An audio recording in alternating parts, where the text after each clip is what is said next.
Eu quero hoje falar com vocês um pouquinho a respeito de heróis. Eu queria falar a respeito de heróis que a Bíblia nos mostram, nos revelam, melhor dizendo, heróis que eu e você conhecemos, talvez de um modo superficial, mas a Bíblia nos revela muito a respeito deles. E eu queria também falar sobre heróis que nos mostram o quanto eles conseguiram extrair forças em meio a fraquezas. Heróis, eles se enfraquecem, heróis, eles sentem as forças minarem. E é isso que eu queria falar com vocês hoje. Eu quero orar primeiro, antes de começar, pedindo que o Espírito Santo de Deus, ele visite você. Que essa mensagem, que essa palavra, ela produza alguma coisa boa dentro de você, um fruto de justiça, algo para o teu crescimento, para que você melhore como servo de Deus, como homem, como uma mulher, como um indivíduo, como pessoa. Então eu convido você a orar comigo, para que Deus me use nesse instante. Espírito Santo de Deus, eu te agradeço. Nós já cantamos, falamos a respeito de milagres, o Laerte já nos abençoou sobre a palavra, sobre a questão das ofertas, e o Laerte também nos convocou a um caminho de generosidade. Que o Senhor possa continuar produzindo em cada coração da nossa igreja, dos nossos irmãos, generosidade. Porque eu tenho acompanhado e tenho visto quanto os nossos irmãos têm sido generosos e têm se preocupado uns com os outros, mas que isso melhore a cada dia mais. Agora eu te peço que a tua palavra, ela venha produzir um fruto de justiça dentro dos nossos corações. Que a tua palavra, ela realmente seja uma verdade. No nome de Jesus eu oro e no nome de Jesus eu te agradeço. Eu queria ler dois textos, dois versículos, na verdade, no livro de Hebreus, capítulo 11, o verso 33 e o verso 34. O escritor de Hebreus diz assim: os quais, por meio da fé,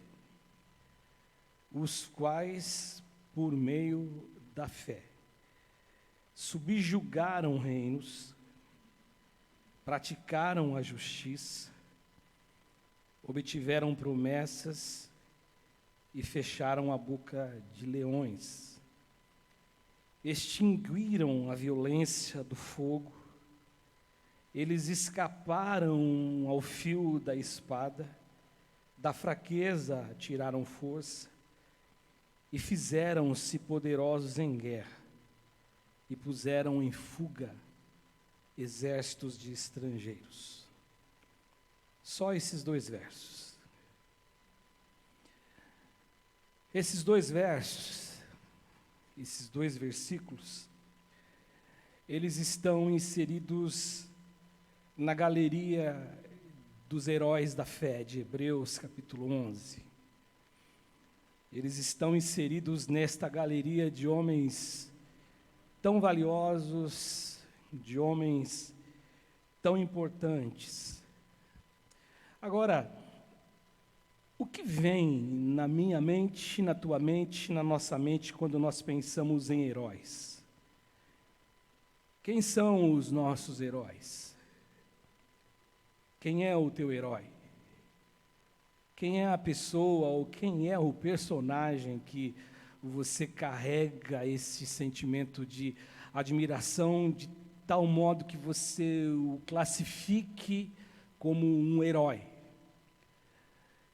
Quando a gente sai do nosso mundo e a gente vai indo para o mundo da ficção, a gente encontra vários heróis. Você encontra muitos super-heróis. Você encontra pessoas que você gosta, que você admira. Quando as crianças, por exemplo, elas gostam de um super-herói, e você já foi criança, como eu já fui criança, a gente gosta de andar vestido com uma roupa de super-herói. A gente gosta de ter alguma coisa que nos ligue, ou que as pessoas olhem para a gente e nos identifiquem como alguém que gosta daquele super-herói. Alguém que você admira. E nós poderíamos citar uma relação grande aqui de super-heróis.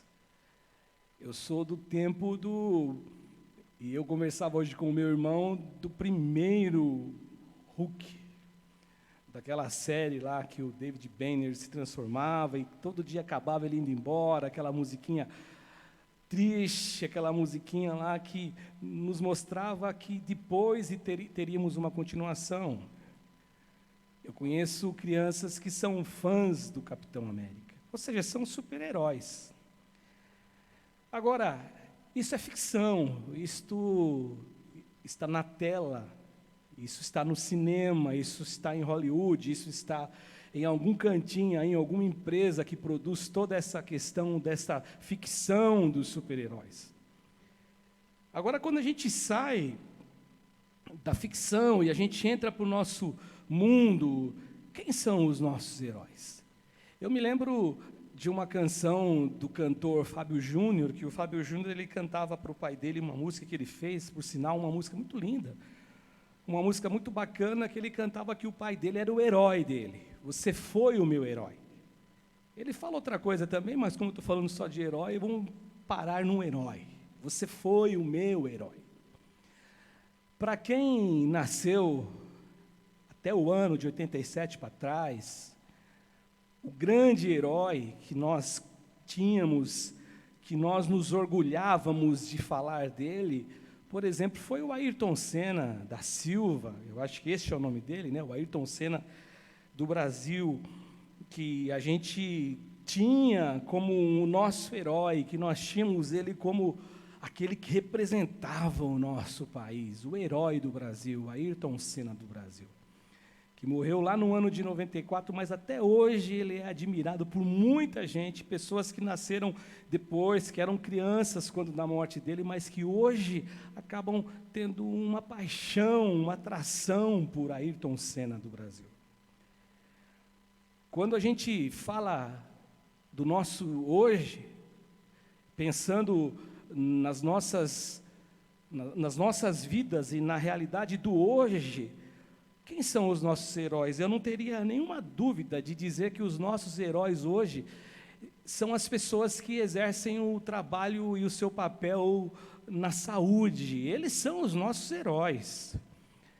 Esses dias mesmo eu vendo uma reportagem na televisão e falando de uma senhora, de uma jovem senhora, que aquela vida atribulada, mostrando os pais que estão longe dos filhos, eu já até disse isso aqui, e aí a gente olha e eu disse para minha esposa, esses caras, estes homens, estas mulheres são de fato heróis.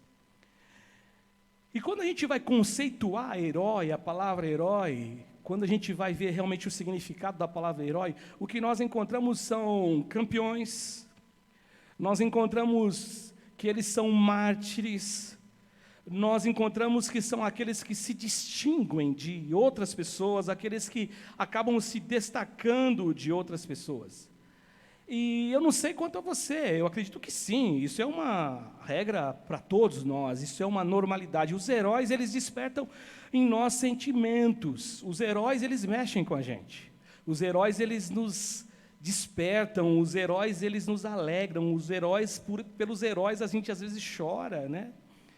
E o que eu vejo, até falando sobre a questão da veste, que uma criança gosta de colocar, de repente, uma camiseta lá do Capitão América, um herói da Marvel, na verdade, esses heróis, eles transmitem para nós um sentimento de admiração, nós admiramos os heróis, nós admiramos os seus feitos, nós gostamos de imitá-los, isto é a questão do herói.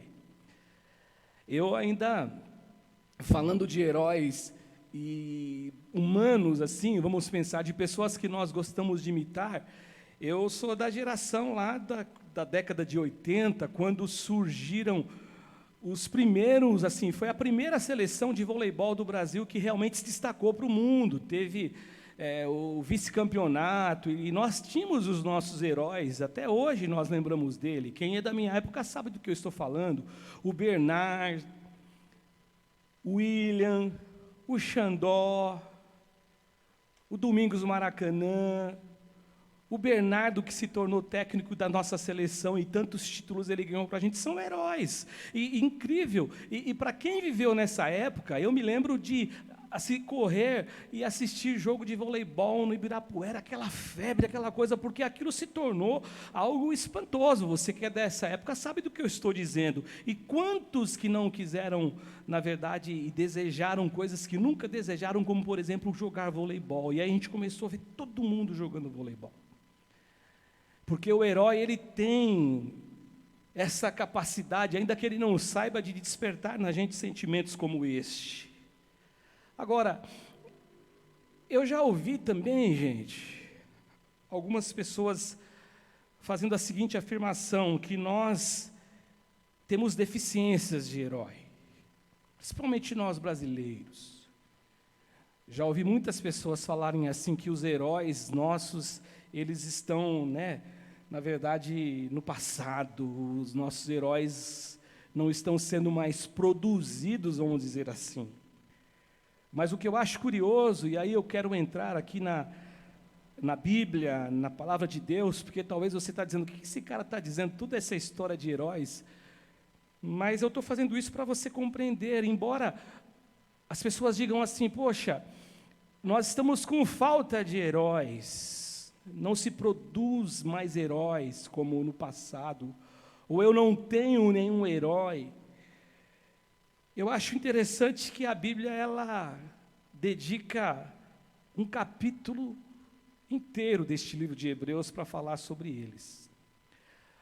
A Bíblia dedica um capítulo inteiro para falar sobre heróis e falar a respeito deles. E no versículo 32, eu não li esse verso, eu vou ler aqui, o capítulo 11, 32, o escritor diz assim, e que mais direi?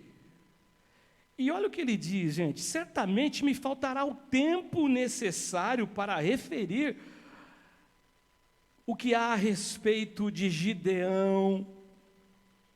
Gideão, que herói que foi Gideão. 300 homens, ele derrotou um exército de mais de 30 mil pessoas.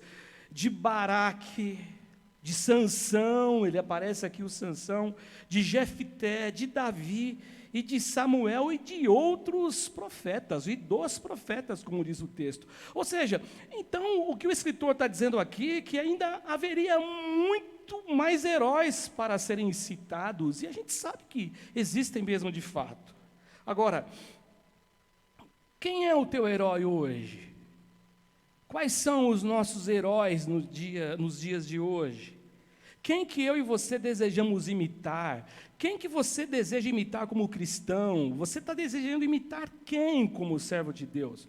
Você que carrega uma Bíblia, ou você que nem carrega mais a Bíblia, que nós somos de uma geração que a Bíblia é no celular agora, As pessoas não andam mais com Bíblia. Eu digo que eu gosto de Bíblia, eu gosto de pegar, eu gosto de sentir o cheirinho dela. Agora, hoje não tem como a gente lutar contra uma realidade. As pessoas têm Bíblia no celular. Agora, quem são os heróis que você deseja imitar? Como dizem, como afirmam que os heróis estão, na verdade, sendo esquecidos, ou eles não estão mais sendo produzidos, quem são os seus heróis da Bíblia Sagrada? Eu me lembro de Paulo, e Paulo, ao escrever 2 Coríntios, aliás, 1 Coríntios, no capítulo 11, no versículo 1, Paulo faz uma afirmação que eu acho fantástica. Paulo, ele diz o seguinte, olha o que Paulo diz, ele chega diante de uma igreja de Corinto, uma igreja problemática, uma igreja que exigiu de Paulo muita dedicação, uma igreja pela qual Paulo sofre, uma igreja que Paulo se angustia por eles, e Paulo chega e diz o seguinte, sede meus imitadores, como também eu sou um imitador de Cristo.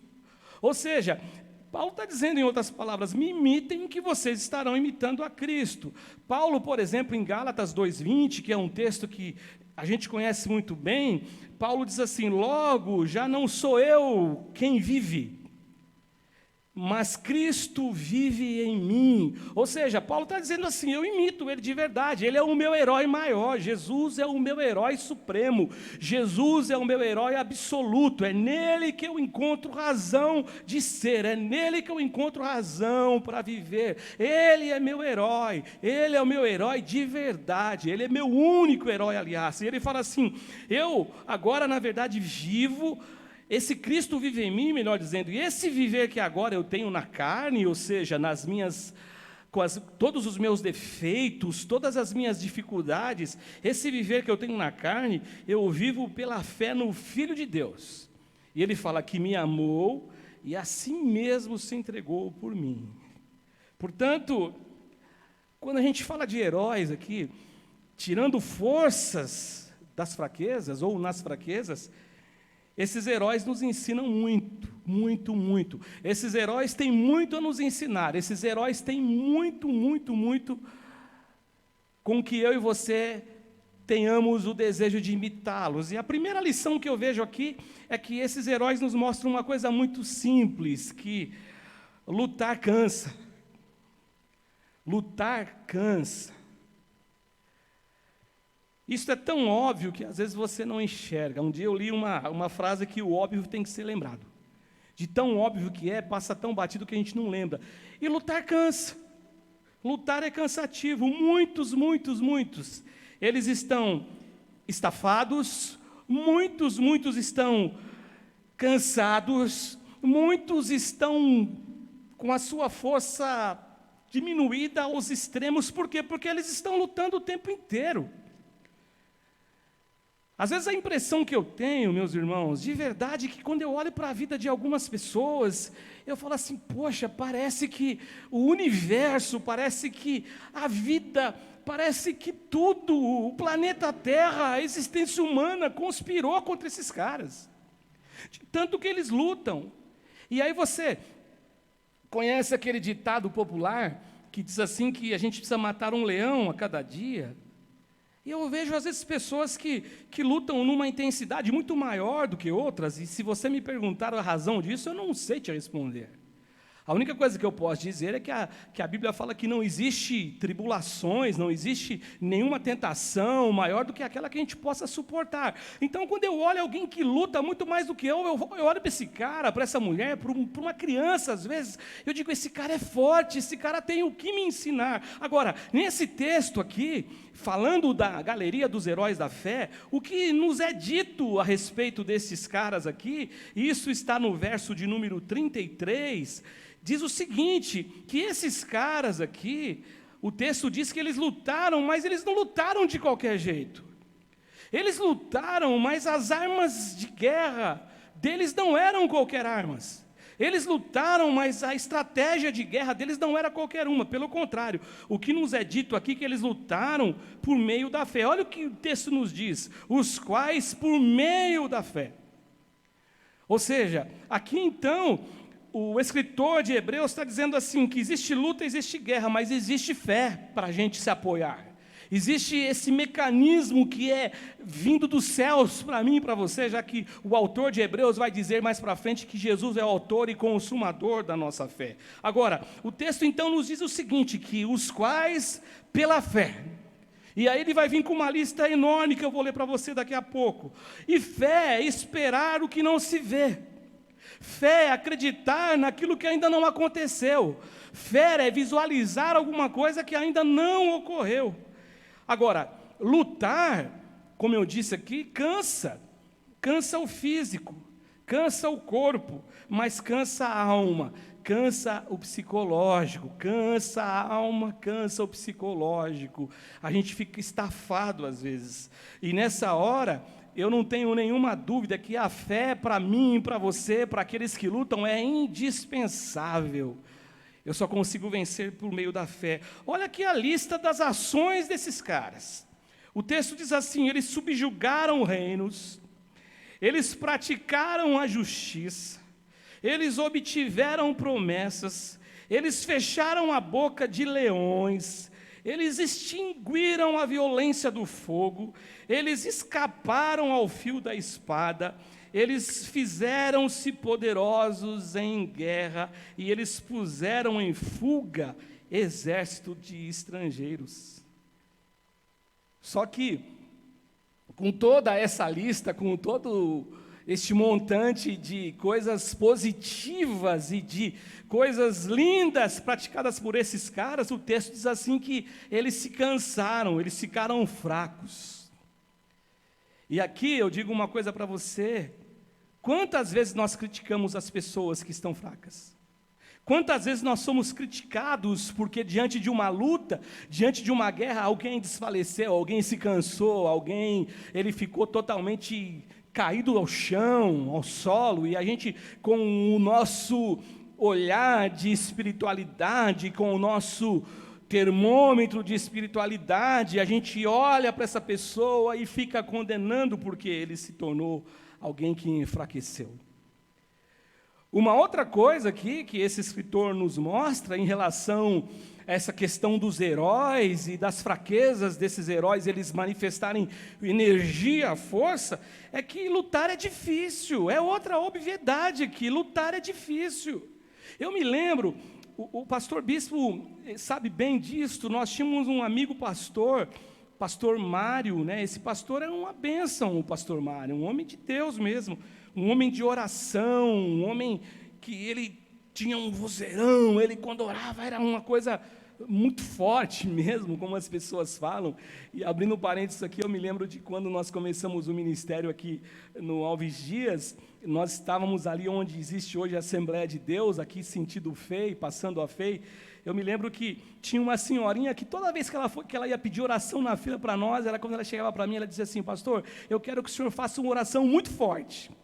E aí eu ficava pensando assim, mas o que é uma oração muito forte? Talvez é uma oração que a gente esbraveje, que a gente fale alto, que a gente, na verdade, grite, que a gente tenta trazer os céus com um grito, com a potência da voz. Talvez na nossa cabeça a gente acha que é isso, aí aquela oração miudinha, com aquela voz caladinha, talvez aquela oração ela é muito mais poderosa do que alguém que está gritando. Mas esse pastor, ele falava assim: Senhor, me manda a luta, me manda provas. E isso não é uma oração legal, porque vai que Deus ouve você orar desse jeito. E é interessante que lutar é difícil, mas quando a gente olha para a Escritura Sagrada, quando a gente olha para os heróis da fé, e não só esses heróis citados aqui no livro de Hebreus, eu descubro uma coisa, que a luta, a guerra, toda a dificuldade, quando a gente aprende, segundo a ótica de Jesus, quando ele disse que no mundo nós teríamos aflições, quando nós lutamos, as lutas nos moldam, as lutas nos melhoram. Você se torna um cidadão melhor, você se torna um cidadão muito melhor quando você enfrenta dificuldades. Aliás, você, como diz Paulo, quando ele escreve aos Coríntios, que o Deus de toda misericórdia é o Deus também de toda consolação. O Pai de misericórdia é o Deus de consolação. E Paulo diz assim, que Ele nos consola para que a gente depois console alguém que viva a mesma dificuldade. Ou seja, nós somos melhorados em nossas lutas. Quem não luta, quem não tem guerra, olha, eu vou dizer com muita sinceridade para você, uma pessoa que não luta, uma pessoa que não sofre, provavelmente ele vai caminhar numa direção e numa estrada onde ele não ora nunca, ele não jejua nunca. Por que tem pessoas que quando a situação aperta, caem de joelhos para orar? Eu entendo que Deus é misericordioso, eu entendo que a Bíblia fala assim que a misericórdia triunfa sobre o juízo, eu entendo isso perfeitamente, mas o que eu entendo também, o que eu penso é que Deus não gostaria de nos ver somente curvados em oração quando os problemas surgissem, não, mas só que a luta melhora a gente sim, afinal de contas, esses heróis que tiraram forças, esses heróis de Hebreus 11 que manifestaram essa energia, esses heróis, eles só estão listados nessa galeria aqui porque eles tiveram um motivo de fé, eles tiveram lutas, eles são heróis da fé exatamente por isso, não existe outro motivo. Eles tiveram lutas, eles tiveram dores, eles tiveram sofrimentos, mas todos eles exerceram a fé. Paulo, quando ele escreve sua carta à igreja de Roma, no capítulo 5 de Romanos, melhor dizendo, você conhece bem. Paulo fala assim, nos gloriamos, melhor dizendo, nas próprias tribulações. Quem que se gloria em tribulação, né, gente? Ele fala, e não somente isto, mas também nos gloriamos nas nossas próprias tribulações, sabendo que a tribulação produz a perseverança, sabendo que a perseverança, ela produz a experiência, e a experiência, ela traz dentro da gente uma produção de esperança. Desses aqui, meus irmãos, dos heróis da fé, nos é dito que o sobrenatural os alcançou. O sobrenatural os tocou. O sobrenatural foi bem assim, botou a mão. Se a gente fosse contextualizar uma imagem, fosse traçar um quadro, uma pintura ou um filme, como se fosse uma mão sobrenatural, e foi e tocou a vida desses caras quando eles estavam lutando. Por quê? Porque aqui nos é dito, eles subjugaram reinos. Para subjugar reinos, é necessário luta, é necessário guerrear. Eles praticaram justiça, do mesmo modo, para você exercer justiça, e não aquela justiça que nós muitas vezes pedimos, né? Nós queremos justiça para as pessoas, juízo para as pessoas e para nós misericórdia. Mas para exercer justiça tem que ter guerra do mesmo modo, uma guerra interior, onde você quer fazer e praticar e andar num caminho de justiça diante de Deus. O texto diz também que eles obtiveram promessas, eles tiveram que lutar. Eles tiveram que lutar pelas promessas. Esses dias eu ouvi uma pastora dizendo o seguinte, que a bênção de Deus, a promessa de Deus, não tem nenhuma ligação com a nossa inatividade. Eu tenho que lutar, eu tenho que fazer alguma coisa, eu tenho que ter da minha parte tem que ter alguma coisa, eu tenho que dar alguma coisa a Deus.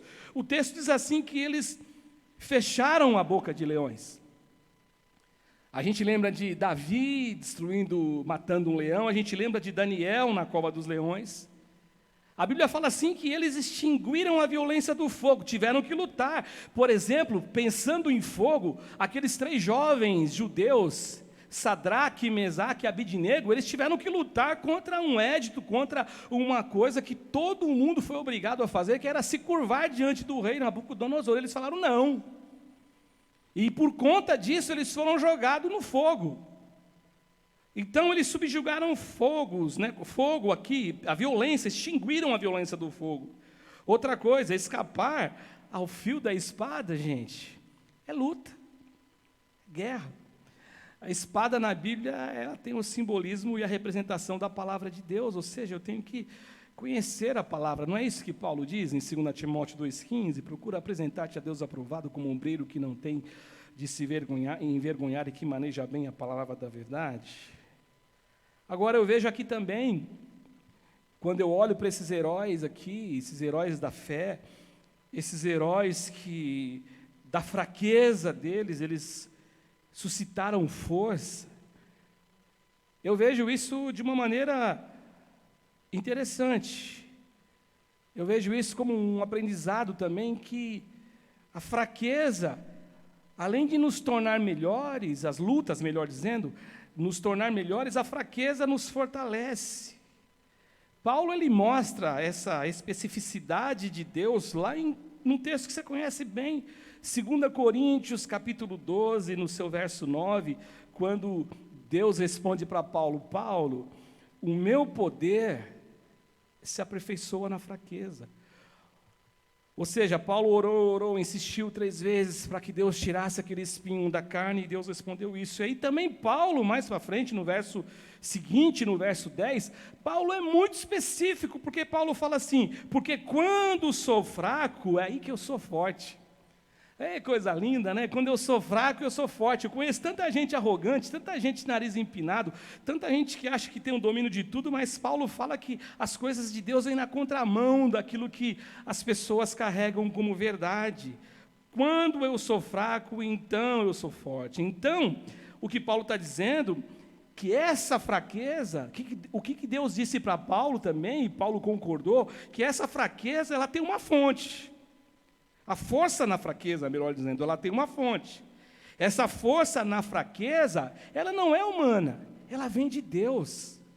Essa força na fraqueza, ela vem dos céus para nós, é uma força sobrenatural, ela não tem vinculação com o humano, ela não tem vinculação com as coisas do nosso dia a dia, ela vem dos céus para a gente. Só que ela vem por meio do sobrenatural, ela é operada em nós pelo meio do sobrenatural. E o sobrenatural, ele só funciona quando ele é, na verdade, ligado na fé. É isso que acontece.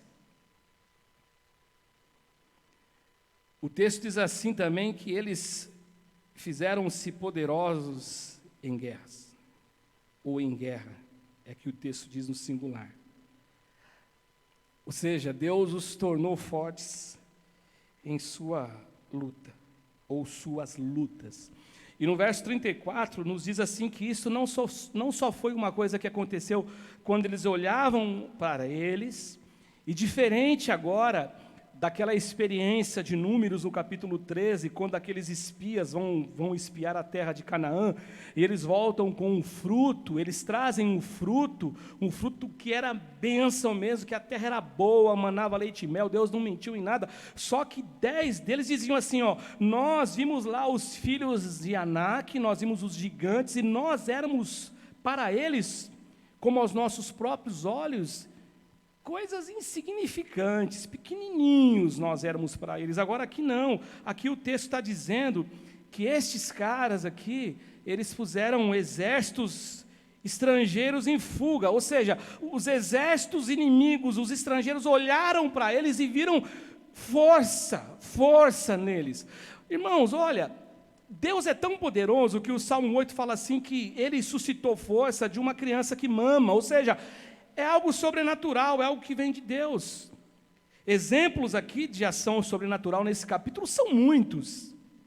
São muitos exemplos, são muitas ações do sobrenatural de Deus aqui. Por exemplo, no versículo 30, as muralhas de Jericó caíram depois que o povo de Deus rodeou Jericó 7 vezes. As muralhas caíram, aquelas muralhas intransponíveis que os historiadores dizem que os muros das cidades tinham um muro grande que cabiam 2 carruagens, uma do lado da outra, tinha um espaço ali, um vazamento ali, mais um outro muro, e depois outro muro. Ou seja, os muros ruíram, por meio de uma ação de fé. O texto diz assim que aquela prostituta Raabe, uma prostituta, e olha que interessante, uma prostituta que eu e você olhamos com um olhar totalmente desqualificando essa pessoa. Raabe, a prostituta, ela foi salva, e mais forte ainda, essa mulher ela entrou na genealogia de Jesus de Mateus. O texto diz também assim que, no versículo 35, que as mulheres receberam pela ressurreição os seus mortos. Quantas provas de forças que foram extraídas no momento de fraqueza. Verso 36, outros passaram pela prova de escárnios, de açoites e de prisão. E aí o verso 38, irmãos, ele tem uma informação que eu acho extremamente forte, para mim forte, não sei quanto a você. Ele diz assim, homens dos quais o mundo não era digno. Gente, olha o nível desses homens. Da fraqueza eles tiraram forças. Ou seja, eles eram como eu e você. Mas eles, na verdade, eram homens que o mundo não era digno, perdão. Diz assim o texto, errantes pelo deserto, pelo monte, pelas covas e pelos antros da terra. E aí no verso 39, é o último versículo aqui, desse texto que eu leio, eu vou ler na Nova Versão Internacional, eu fiz uma anotação, que eu estou com a Bíblia atualizada, que é essa que está aparecendo para você aí na tela, fala assim, todos estes receberam bom testemunho por meio da fé. bom testemunho por meio da fé. No entanto, olha o que é dito desses caras. Nenhum deles recebeu o que havia sido prometido. Nessa tradução que está aparecendo aqui, eu acho que está aparecendo, fala assim, a concretização da promessa, eles não obtiveram. Mas eles permaneceram nessa fidelidade. A conclusão, meus irmãos, que eu chego dessa palavra, a conclusão que eu chego é que eu e você, às vezes nós olhamos para os personagens bíblicos e apenas enxergamos as qualidades deles, como robustez, força, fé, e nós os destituímos de todos os conflitos emocionais, de toda a luta, de toda a angústia, de toda a tristeza, de todo o medo, de toda a fobia que eles podem ter, de toda a incerteza que eles vivenciaram e algo mais. Mas sabe o que eu penso, de verdade? Eu penso que eles eram muito diferentes desse pensamento nosso. Eu leio, por exemplo, o texto de Paulo aos Coríntios, 2 Coríntios, capítulo 7, versículo 5. Paulo mostra que eles eram diferentes. Olha que o texto diz. Paulo fala assim, porque chegando nós à Macedônia, nenhum alívio tivemos. Pelo contrário, em tudo fomos atribulados. E esse finalzinho me chama a atenção e mexe comigo, porque Paulo fala assim, lutas por fora e temores por dentro. Medo por dentro. Insegurança por dentro. Porque a luta por lado de fora trazia isso para dentro de Paulo. No verso seguinte, o verso 6, ele fala assim, mas Deus conforta os abatidos. Deus anda com a gente. E 2 Coríntios também, no capítulo 1, o verso 8, essa igreja que tanto problema trouxe para o apóstolo Paulo, que os estudiosos dizem que tem mais uma carta que se perdeu à igreja de Corinto, que não ficou aqui, não entrou no cânon da Bíblia, mas era uma carta onde Paulo, até o texto de Coríntios fala isso, que Paulo foi duro, Paulo foi severo com eles, mas Paulo depois até falou, olha, eu fiz isso por amor, porque eu queria que vocês entendessem que eu desejo ver vocês crescendo, mas Paulo, em 2 Coríntios, no capítulo 1, no verso 8, Paulo fala assim, porque não queremos, irmãos, que vocês ignorem a natureza da tribulação que nos sobreveio na Ásia, porquanto foi acima das nossas forças, a ponto de desesperarmos a própria vida. Esse acima das nossas forças, o texto original, ele traz assim uma realidade de um peso maior do que algum objeto possa suportar. Se eu não estiver equivocado, o Calvino que diz assim, que na verdade essa palavra seria como uma comparação de um navio com uma carga excessiva que afunda. É isso que está sendo dito aqui a respeito disso. Forças acima das nossas, aliás, lutas, tribulação acima das nossas forças. Mas o que é lindo disso é que eles venceram. Eles tiraram força de toda essa fragilidade humana, porque eles foram impulsionados pela fé. Sabe qual é a beleza disto, meus irmãos? A beleza de falarmos hoje, nessa noite de heróis, que suscitaram, que conseguiram extrair forças da fraqueza ou na fraqueza, é que o meu Deus não mudou. O teu Deus não mudou. Hebreus 13:8, que é um texto que você conhece de trás para frente, de frente para trás, de lado, do jeito que você quiser, diz assim que o Jesus Cristo, o nosso Deus, Ele é o mesmo ontem, Ele é o mesmo hoje, e Ele será para sempre o mesmo Deus. Então, o que eu posso afirmar para você é que mesmo no meio do momento atual que nós vivemos, ou seja, qual for o momento de vida, Deus ainda socorre os seus filhos. Deus ainda socorrerá você. Deus ainda vai dar força para quem está fraco. Agora, isso só acontece por meio da fé. Apenas e tão somente por meio da fé. Que Deus possa abençoar você e que essa palavra possa produzir dentro de você fé.